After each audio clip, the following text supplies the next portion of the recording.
Girl, if you ever feel like you always have to start from zero every single month when your salary is paid, I want you to take a sit. Take a sit because today I'm going to walk you through why your salary disappears and what you can do so that you escape the trap of living paycheck to paycheck. You wake up in the morning, rush through the traffic, get to the office, break your back, month ends, and finally you get paid. You get relieved for a minute, then all of a sudden, everything disappears. Not once, not twice, this happens every single month. And this is because everybody is stuck in the salary trap.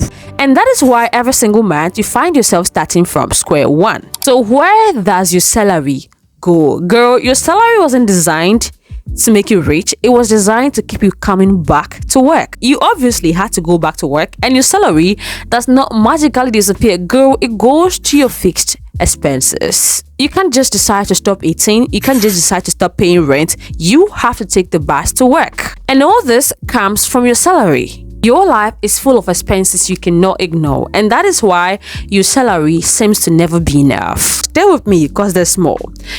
Even before you make any decision, large money decision, much of your salary is already gone, okay?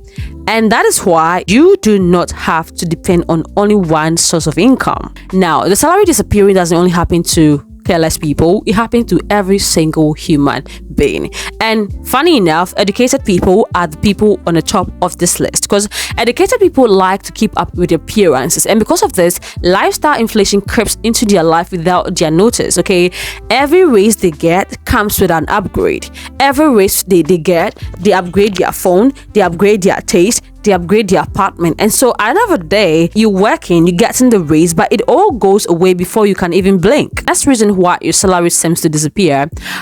Emergencies. Girl, life can get so unpredictable, and that is why you always need to have an emergency fund, because if you don't, a simple emergency can wipe you out. Okay, if you don't have an emergency fund, an unexpected family expense, a surprise hospital run, and unexpected things can happen, and that is going to just wipe you out. Okay, that is why you have to have an emergency fund that you contribute to every single month. And girl, you are not supposed to go into your emergency fund and take money for other things. No, your emergency fund is your emergency. We don't borrow it to friends, no matter how convincing their story is. Now, the good news is that even though our salary tends to slip between our fingers, girl, you can still reclaim it. You can reclaim your salary and put your finances in order. And so let's look at 4 things we can do to do that. The first thing you can do is to cultivate the habit of paying yourself first. Girl, before you even pay your bills, save first. Invest some money. Put something into your emergency fund. And I like to treat my savings as an expense, because once I add it to my expenses, I don't even think about it. It is like I'm owing someone, but in this case, it is my future self. So I add my savings to my fixed expenses and then transfer it into a savings account that I do not have access to. You need to save no matter how small it is. The fact that your salary is small should not discourage you from saving something. Save even if it is small, okay? Because wealth is built in the long run. You build it, you invest it, you accumulate the returns, let it compound, and it will create you wealth in the long run. Next thing you can do is track your net worth. Girl, every single day, sit down with yourself and ask yourself, am I accumulating assets or liabilities? Anything that is coming into my life, is it adding to what I already have, or is subtracting from it? Okay, and once you have this consciousness, go, you'll be on the lookout for any expense, any purchases, or any kind of thing that comes into your life to drain your coffers. The next thing you can do, which should have been the first thing, is for you to get another source of income. Girl, your salary alone cannot cut it. Okay, and so get a side hustle, get a business, lend your time to people, become the middleman.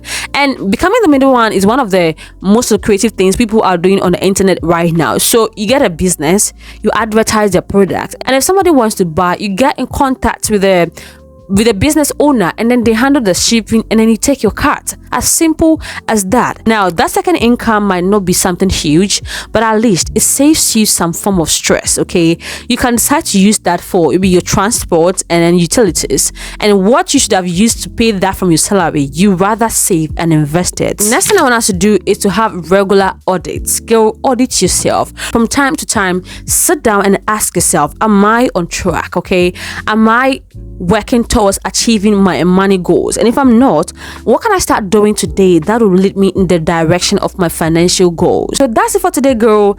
In this video, I talk about the steps that help me to stop living paycheck to paycheck. Check that video out. Until I see you next time, girl, take care of yourself.